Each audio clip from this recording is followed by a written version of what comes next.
अजहरी साहब ये बताइए ना कि जो जिस शख्स पे आरोप लगा है वो वहां दुकान चलाता था, कोई हिस्ट्री शीटर नहीं था, लेकिन वो हथियार रख के बैठा हुआ था, वहां पे बोतल नजर आ रहे थे। विनोद बंसल जी, यहां यह कहा जाता है कि समाज में विभाजन किया गया है, लेकिन मुस्लिम त्योहारों पर कोई पथराव, कोई जुलूस के दौरान अभी हाल फिलहाल ऐसी कोई घटना सामने नहीं आई। यहां घरों में जो है पत्थर इकट्ठा किए जा रहे हैं, बोतल इकट्ठा किए जा रहे हैं, ये क्या हो क्या रहा है? हाल फिलहाल की बात नहीं है, मैं भारत के इतिहास की बात कर रहा हूँ। भारत के इतिहास में कहीं कोई मुस्लिम को जुलूस निकला हो और उस पर कोई किसी हिंदू ने किसी मंदिर से या किसी धार्मिक स्थल से पथराव किया हो, दुनिया के अंदर एक घटना नहीं मिलेगी। हिंदू समाज हमेशा सहिष्णुता में विश्वास करता है और सबको साथ में लेकर चलने में विश्वास करता है। हम सबकी परंपराओं का आदर करते हैं, लेकिन हमारी परंपराओं का आदर न करे कोई बात नहीं, लेकिन कम से कम उस पर पथराव न करे, इस बात की एक्सपेक्टेशन हमारी भी है। चंदन जी, एक बात बताऊं जी, ये कोई पहली घटना नहीं है दुर्गा पूजा की। चाहे रामनवमी हो या हनुमान जयंती हो या दुर्गा पूजा हो या कोई और छठ पर्व हो या कोई अन्य त्योहार हो, अब तो ऐसा लग रहा है जैसे कि पिछले कुछ दशकों में इस्लामिक जिहादियों ने जैसे कमर कस ली हो, कसम खा ली हो कि हमारा इस्लाम तभी सुरक्षित रहेगा जब हिंदुओं पर हमला करेंगे। हमारा इस्लाम तभी सुरक्षित रहेगा। इस पर अजहरी साहब जवाब देंगे, इस पर अजहरी साहब जवाब देंगे। अजहरी साहब, एक चीज बताइए, एक के बाद एक सारे त्योहारों पर अटैक क्यों होता है? आप ये कहते हैं कि कोई भी हो, लेकिन यहां जो सामने आती है तस्वीरें, उसमें एक ही पक्ष नजर आता है पत्थरबाजी करता हुआ, हमले करता हुआ। ऐसा क्यों? चैनल पर दिखाते ही एक तरफा हो, हमारे यहाँ होते हो वो आप दिखाते ही नहीं है। जैसे हमारे तो जलसे और हमारी कॉन्फ्रेंस जुलूस रोक दिए जाते हैं आपके लिए। हम फिर भी हमें कोई एतराज नहीं होता, लेकिन आप गलत नैरेटिव सेट करने के लिए, देश में तूफान पैदा करने के लिए इस तरह कहीं कोई घटना हुई है, उस पर कार्रवाई होनी चाहिए। गलत तो गलत है। विनोद बंसल जी, आप जब भी बोलते हैं जहर उगलते हैं, और आपका काम है हिंदू मुसलमानों को लड़ाना। आप जैसे लोगों ने ही, आपकी संस्था ने ही देश में नफरतों का माहौल पैदा किया है। हमें याद है त्रिपुरा माहौल पैदा किया है, एक रेटोरिक हो गया है। नवल किशोर जी, महंत नवल किशोर दास जी, राज्य कोई भी हो, त्योहार कोई भी हो, अगर जो है ज्यादा आबादी वाले इलाके जहां पर होंगे विशेष समुदाय के, वहां पर हिंदू समुदाय पर पथराव किया जाएगा। ऐसी घटनाएं लगातार सामने आ रही हैं। गणेश चतुर्थी पर हमने देखा महाराष्ट्र में, एमपी में और जगह जगह और सामने आया। आखिर ये हो क्यों रहा है? क्या हो रहा है? और आरोप यह लगाया जा रहा है कि 2014 से पहले ऐसा नहीं होता था। चंदन जी, ये कोई अकस्मात नहीं है, सब पूर्व नियोजित है।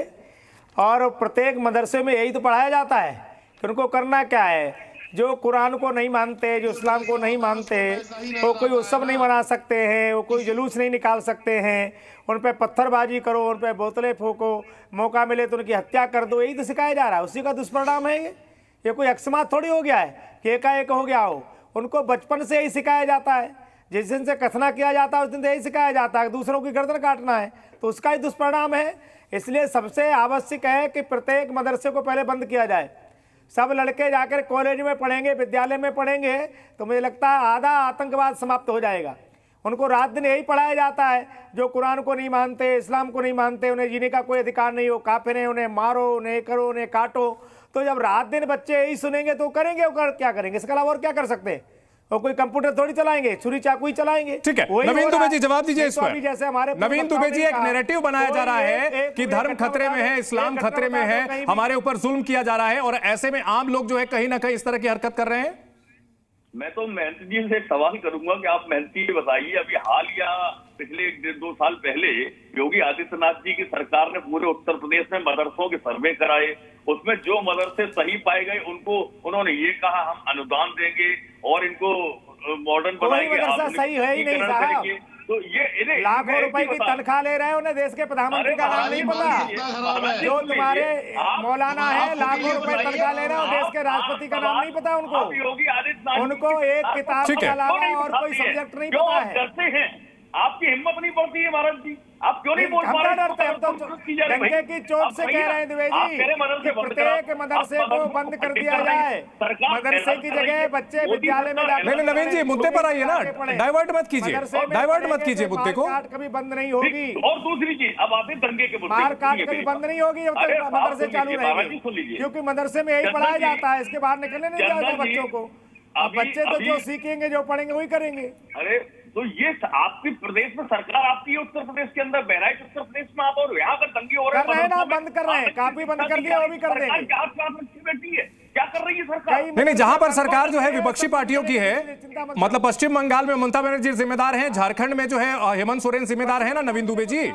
इस राज्य में जो गड़बड़ होती है, ठीक है, हमारे साथ अनंत विजय जी हैं, बहुत ही पेशेंस के साथ इस पूरी बहस को सुन रहे हैं।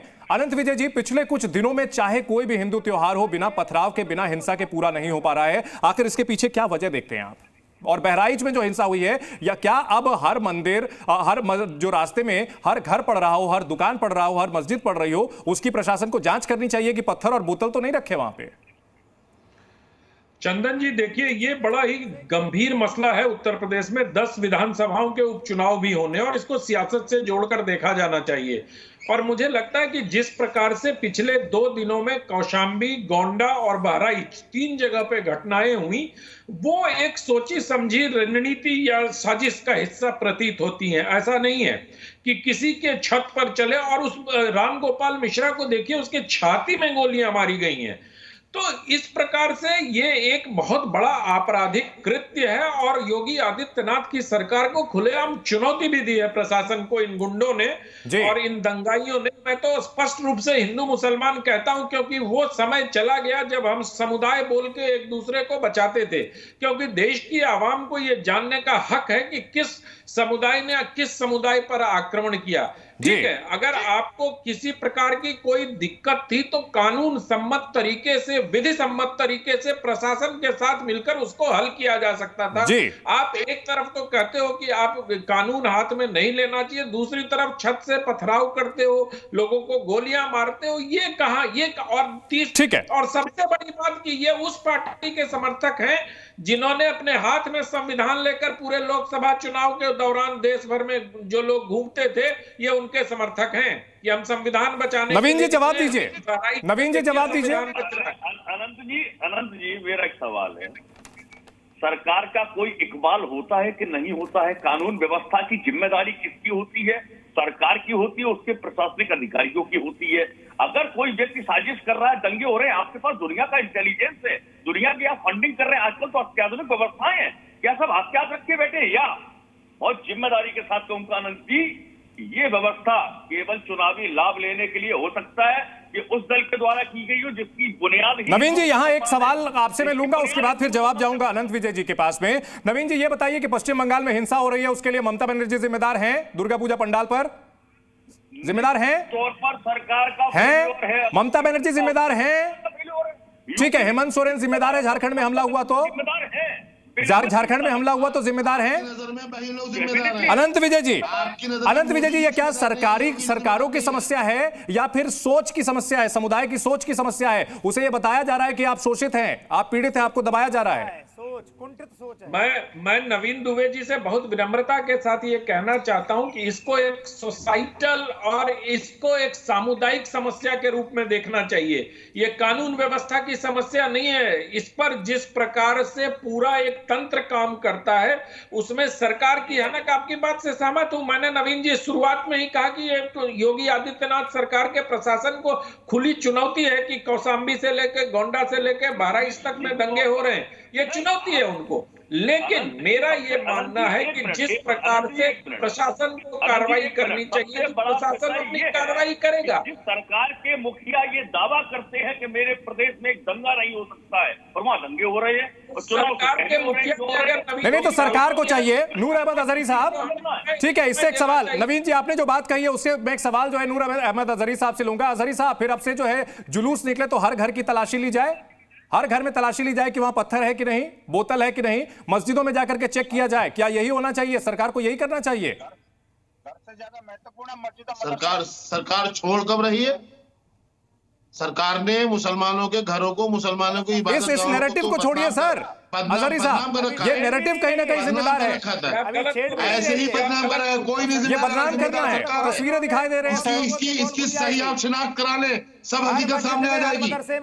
सही शिनाख्त करा लें, आप सही शिनाख्त करा लें, सही आप उसकी दादा करा लें। अवैध हथियार रखे हुए हैं। सीधे सीधे तस्वीरें सामने आती है सर, घर के अंदर से पथराव किया जाता है। इस सोच से बदलना होगा, इस सोच को बदलना होगा। आप लोग देश को तोड़ना चाहते हो, देश में दंगा कराना चाहते हो। अरे सामने सामने यहाँ रंगे हाथों पकड़े जाने वाली बात है। इस सोच को बदलना पड़ेगा और सभी धर्मों का सम्मान करना पड़ेगा, सभी धर्मों के त्योहारों का सम्मान करना पड़ेगा। बहुत शुक्रिया टू द पॉइंट में इस बड़ी बहस में सभी मेहमानों का हमारे साथ जुड़ने के लिए। और इस बड़ी खबर पर उम्मीद यही की जा रही है कि बहराइच में जिन दंगेबाजों ने वहां हालात को बिगाड़ा है, माहौल को बिगाड़ा है, उनके ऊपर कड़ी कार्रवाई की जाएगी।